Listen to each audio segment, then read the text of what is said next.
And I'm very excited about this next discussion.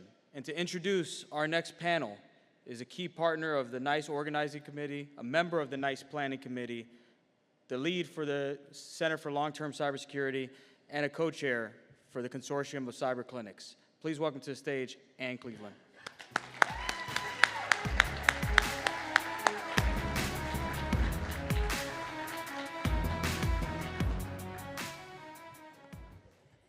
Hi, everybody.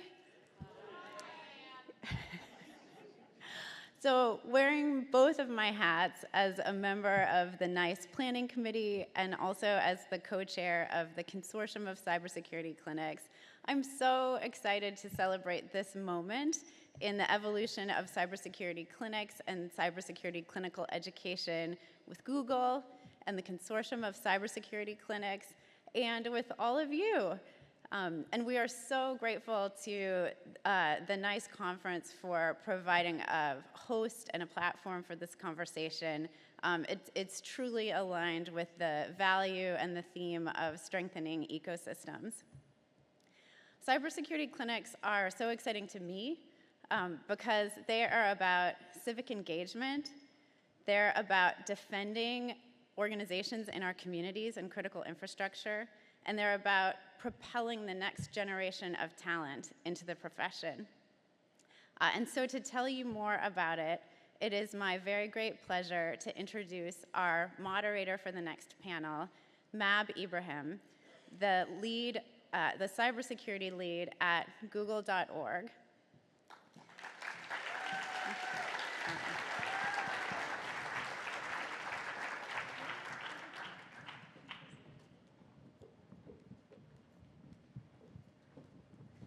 Hello, everyone.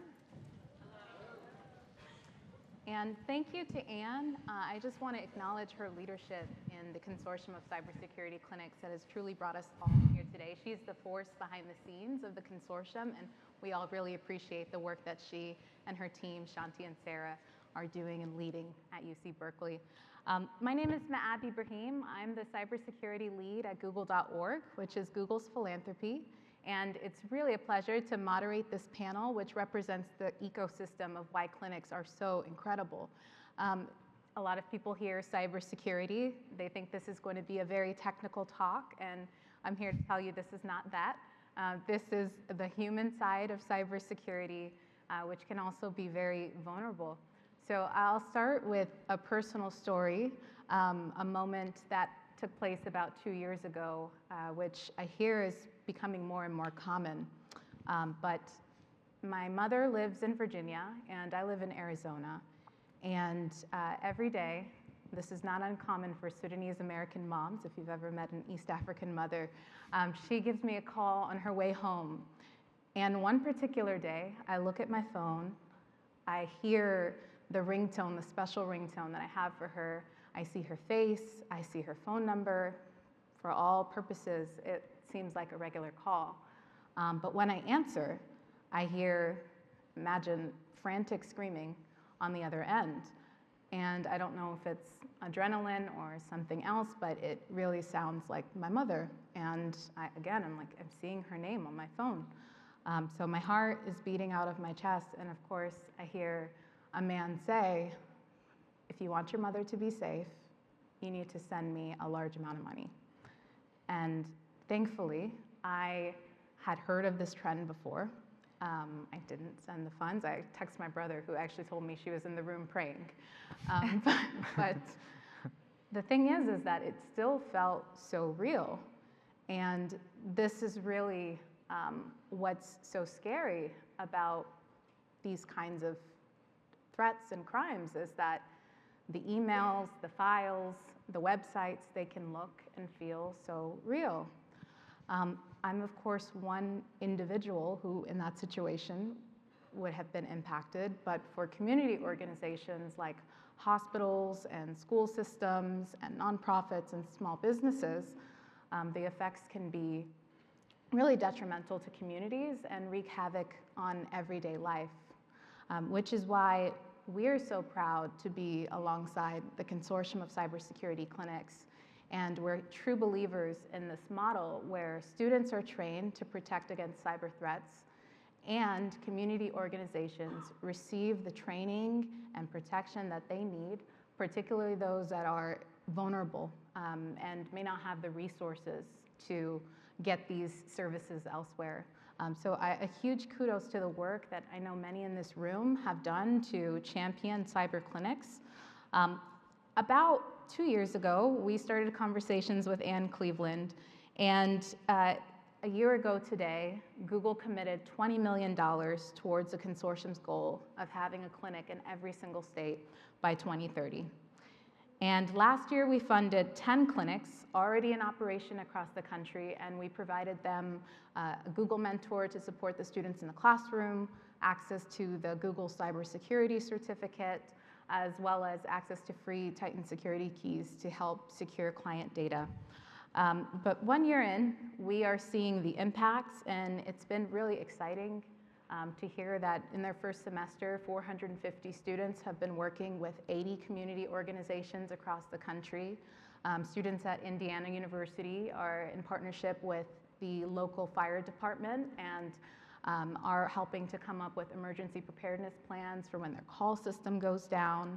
MIT students convinced 2 local governments to increase their IT budgets substantially.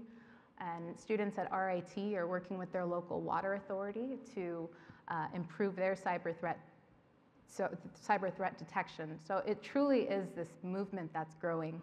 And today we're really proud to be announcing that 15 new clinics will receive $1 million each to launch cyber clinics across the country.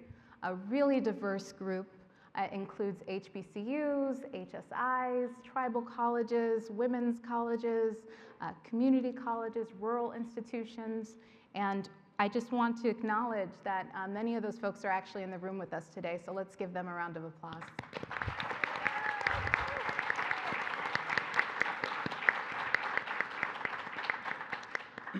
And now I am really excited to be joined by a panel that represents the ecosystem of cybersecurity clinics, faculty, students, clients, and government. Professor Lockhart, Jose, Rachel, Michael, thank you for being here. Let's go ahead and get started. So Chessie, I'd love to start with you for a few reasons. Not only have you championed cyber clinics at UT Austin, you were one of only 10 leaders across the country who launched a clinic at that time. I'd just love for you to lay a little of the groundwork for us. Share a few key lessons you learned from your experience and why cyber clinics matter. Sure. Thank you all so much for having us, and thank you again to Google.org for the amazing investment in cyber clinics, including the one that was just announced this morning. We were one of the 10 clinics to be funded in that initial round, and that actually came right at the beginning of our clinic journey. We had just been established in 2023. And I want to take a step back for a second and just talk a little bit about my background and why this work is important to me and to local communities. So prior to joining the University of Texas at Austin in 2023 to start the cybersecurity clinic, I was working in the state of Texas for several years managing Homeland Security intelligence programs, primarily focused on counterterrorism and critical infrastructure protection, including cybersecurity protection. And common across those programs, naturally, counterterrorism strategy, it's focused on prevention and getting left of boom, so to speak. But unfortunately, things are not always prevented, and we had several investigations where local community organizations were harmed by terrorist actors. One particularly memorable incident was a local faith-based organization in Austin that was targeted in a physical attack by a white racially motivated extremist. And following investigation, as that organization began to rebuild, we maintained a relationship with them because they heard, across their constituencies and stakeholder groups that security was a top priority for the safe return of worshipers and others who take advantage of that organization's services. So our law enforcement relationship luckily continued into my work at the cybersecurity clinic, and they became one of our first clinic clients. And I think they really model how to prioritize cyber physical resilience and ensure that there's a safe environment for everybody across all manner and spectrum of threat. So I bring this up because I think prevention is really at the core of my mission and what I think about in clinic work. And cyber clinics really bring that prevention piece to target-rich, resource-challenged organizations like this one. And I think one of the first lessons that we learned is that many organizations that fall into this category, they're already aware that they have threats. They are already aware that they're at risk of cyber attack, and they will take advantage of and desire clinic services when and if a clinic is established in their local community and reaches them. So that was a really important partnership that we had early on, and one that was really meaningful for me. And just more broadly speaking, clinics bring interdisciplinary groups of students to diverse organizations that have different focuses and different constituencies that they're attempting to serve. And the last thing that they should be worried about is the prevention of an attack, be it physical or cyber. So I really love the win-win of upskilling students and serving the community through clinics. And again, thanks to the Google grant, I think 15 new communities and 15 new schools will see that mission play out in real time in the coming semester. So we're excited to work with you.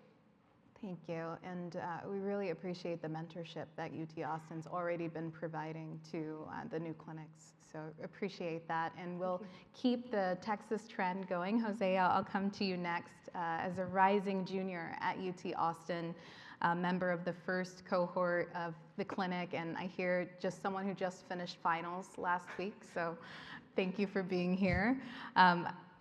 2 questions for you. Given the concern around cyber threats targeting critical infrastructure, how do you see cyber clinics helping to secure these vital systems, and what can students bring to the table?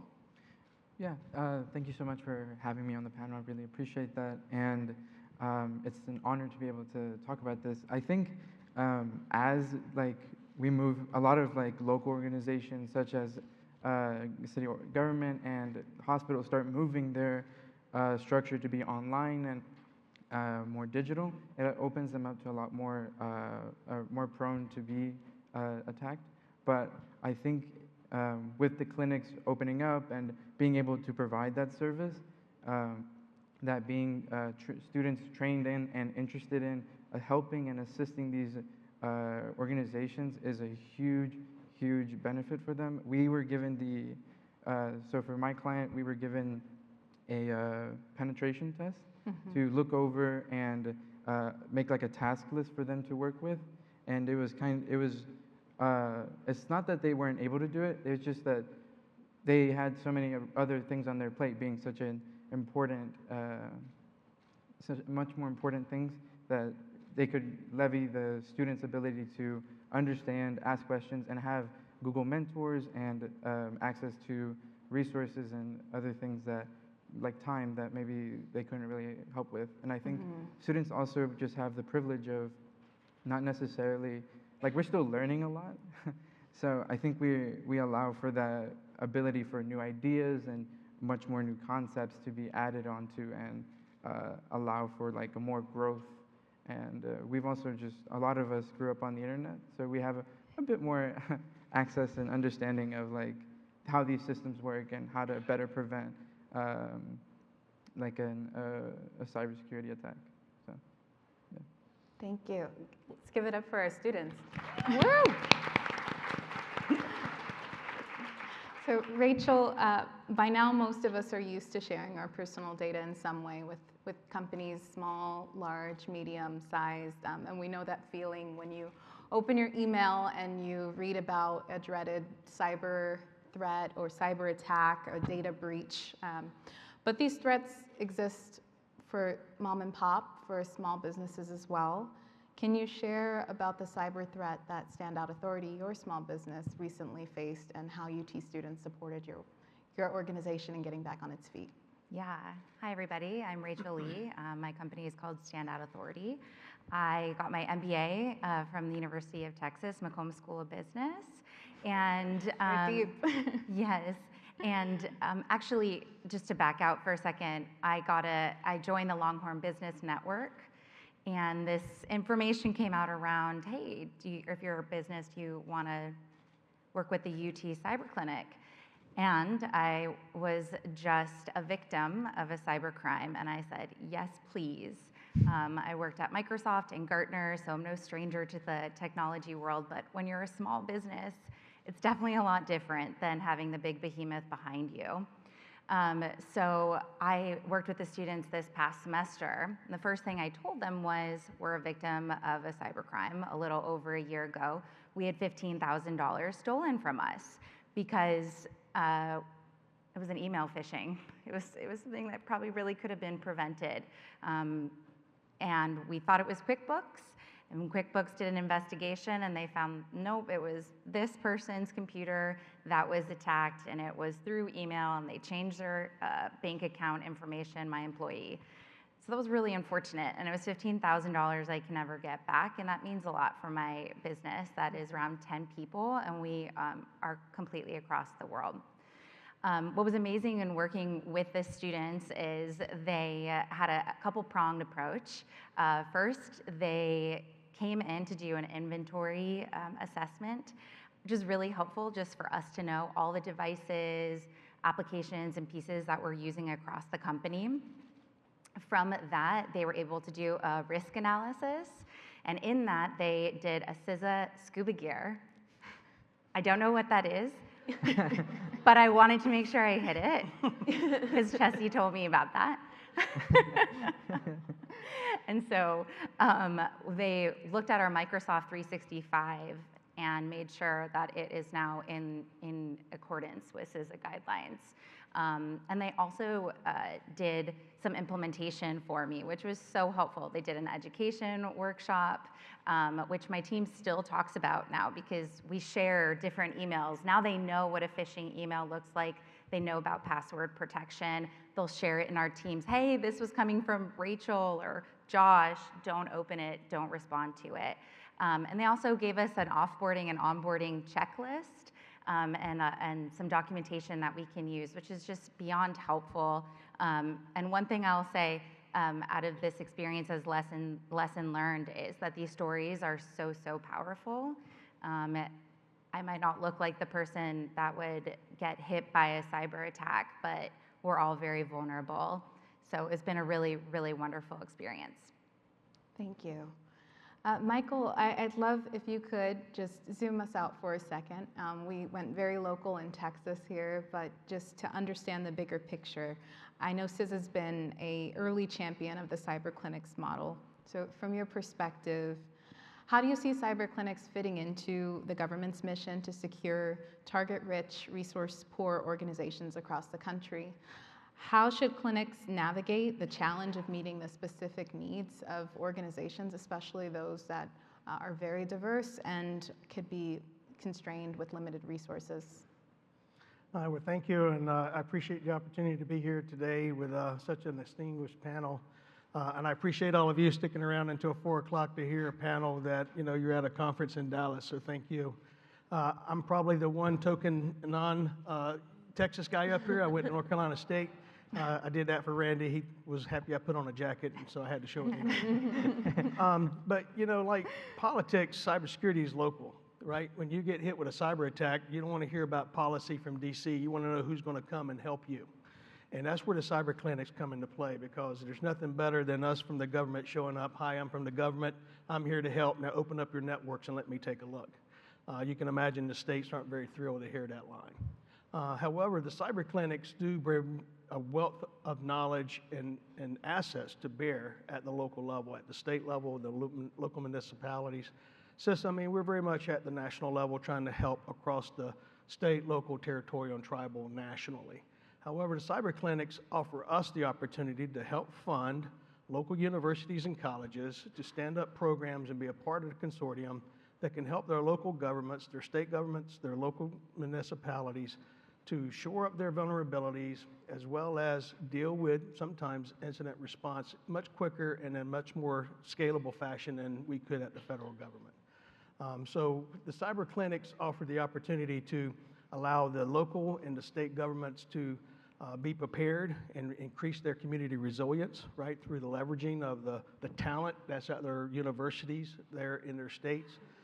It also another key takeaway for us is seeing that the cyber clinics offer the students that opportunity to work with real data and real world problems. One of the things that we know is that as much training as is available out there, when you're dealing with real world problems, when you're dealing with vulnerabilities that are in the wild, and seeing that for yourself and then dealing with the data that comes across, that real data, dealing with those problems in real time and seeing those vulnerabilities in real time, there's no replacement for that. All the training in the world, that's the best training there is to see it real. And then finally, information sharing. I mean, these cyber clinics, they're now, in multiple states, and when they see vulnerabilities or when they see things coming in from the wild, they now share those with their other cyber clinics.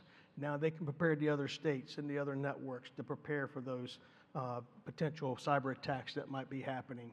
Or they see that there's a new email scam that's coming out and how to, prepare their government employees for that. So from the aspect of local communities being more resilient, information sharing, and preparing the students, CISA is a strong endorsement and proponent of the cyber clinics. And one of the things that we're trying to do to help is we've opened up, as you know, DHS offered $1 million to the states to be able to shore up their cybersecurity, and they can leverage that grant funding to be able to help stand up their cybersecurity clinics. Thank you. We really appreciate CISA's support of the cyber clinics and how you all have been championing over the last few years, coming to the table alongside all of the schools and even locally at their state level as well. So thank you for that. And I feel like I have to say I'm a Duke alum, so you all did real good in the tournament this year. We'll have to talk about that on stage. My final question for the group is, in the wake of a cyber attack, many organizations face stigma and fear reputational damage, which can lead to a reluctance in sharing about their experiences. How can we shift the narrative? How can we move into fostering a culture of transparency and collaboration? And I think we'll just start, Francesca, with you and then make our way down the panel. Sure. I'm reminded of the adage that there are two types of businesses, those that know they've been hacked and those that don't. And I think, seeing something that's unfortunately so common as a failure, as a mistake, I think we should see this as a learning opportunity and really leverage, to Mike's point, information sharing mechanisms to not just lower the stigma around, will I suffer reputational damage or is this embarrassing if I share this information, but information sharing organizations like the ISACs, or here in Texas we operate the Texas Information Sharing and Analysis Organization, the ISAL, which is open to entities and organizations of all sectors and sizes. That contributes to communal learning. It contributes to resilience when you can share case studies and anonymize data and aggregate that to really get a localized and statewide kind of threat picture. And again, it provides a community of support for people who have suffered cyber incidents, where they know that there's somewhere that they can turn, not just to share their information, but to receive assistance in exchange. So I want to, put a note in for our information sharing organizations and how they work in lockstep with, government partners, cyber clinics, and others to combat cyber threats and lower that stigma as a whole. Jose?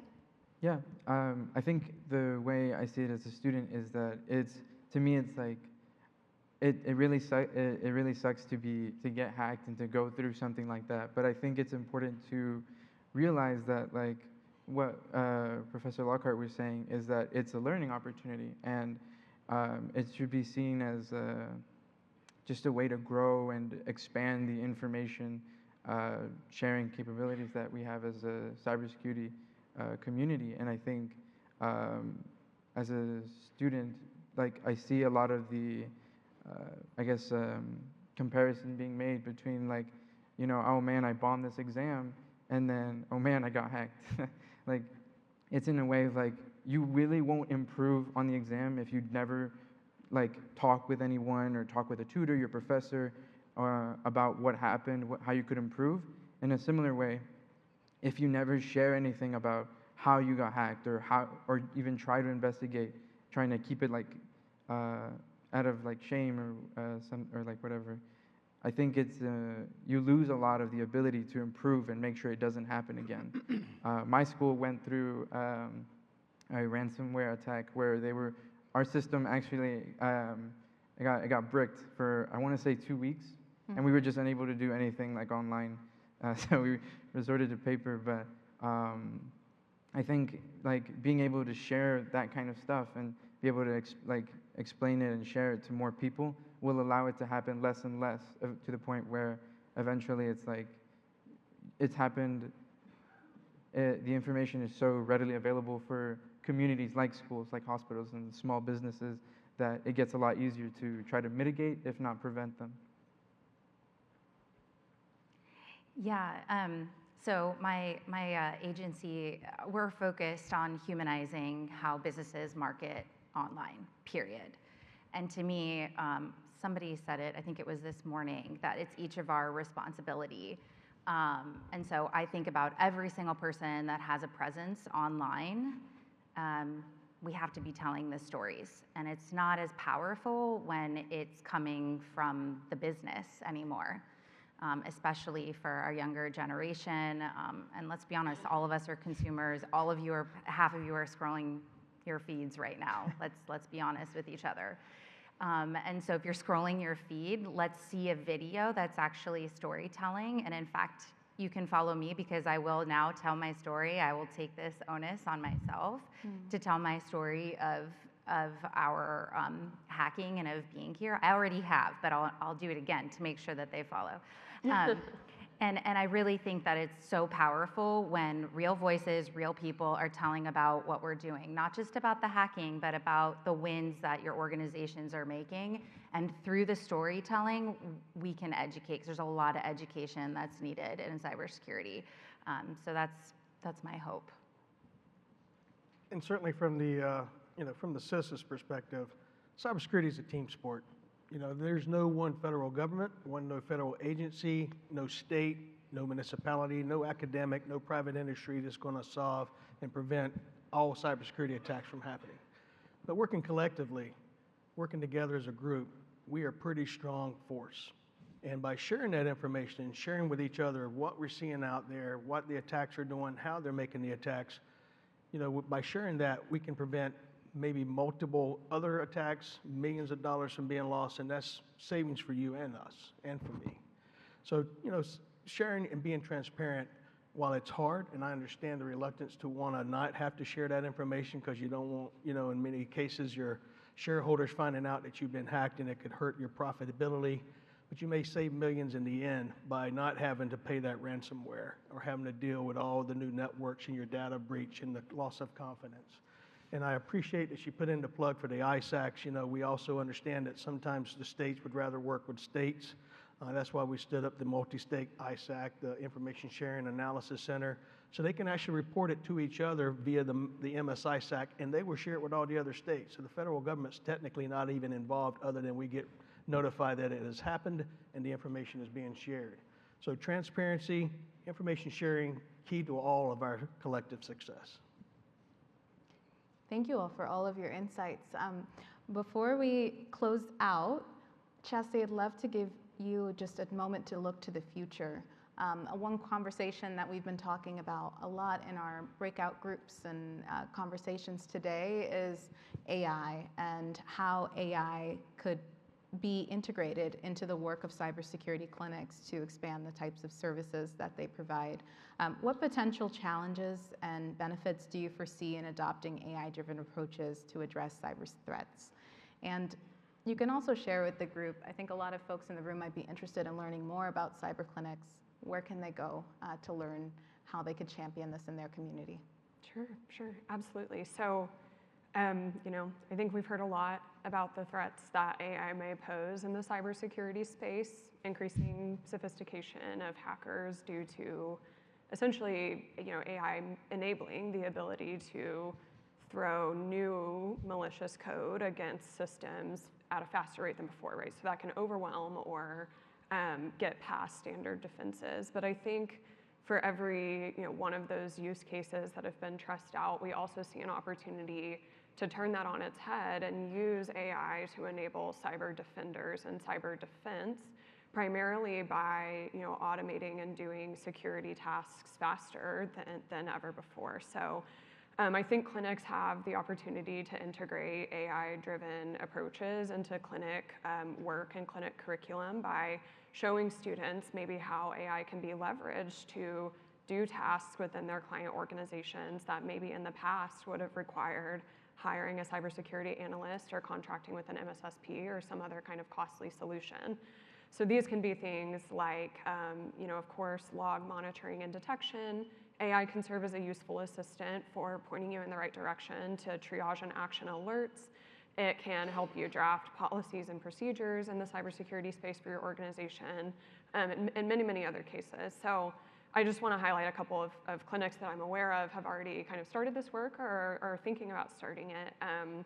My colleagues at Stillman College facilitated some of their clinic students attending AI-related boot camps last summer, and a clinic that is soon to join the consortium thanks to a Google gift, the University of Texas, El Paso, shout out UT System. They are planning to integrate AI into their clinic curriculum by drawing on AI and ML-driven models to teach students how do you detect, how do you forecast, how do you analyze cyber threats to organizations.